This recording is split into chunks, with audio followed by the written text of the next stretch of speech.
And the idea is that trauma, rather than being, primarily rather than being a disorder, is an injury. It's an injury where we feel overwhelmed, paralyzed by terror, by loss, overloaded in such a way that we're unable to make sense of what's going on. And as an injury, there are ways to heal an injury.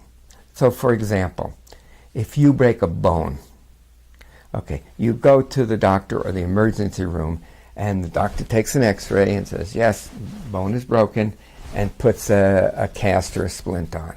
Okay.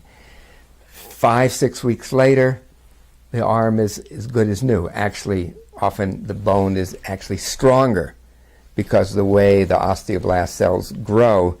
This actually causes a stronger bond of the area where the break was. Now, okay, you can say to the doctor, you are such a great doctor. My arm was broken and now it's completely mended.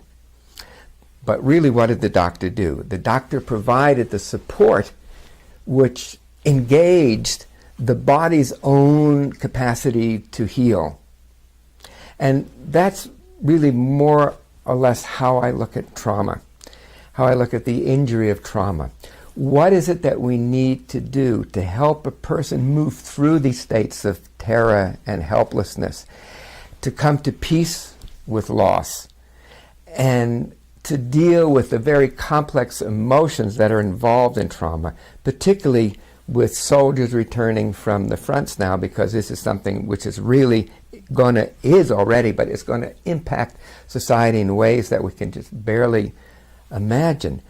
And so how to help people work with these feelings of terror, of boredom, of seeing killing, of killing, of being blown up by bombs and so forth, how to make not even sense of it, how to re-engage the nervous system back into normal life, to being with family, to being with friends, to being with children.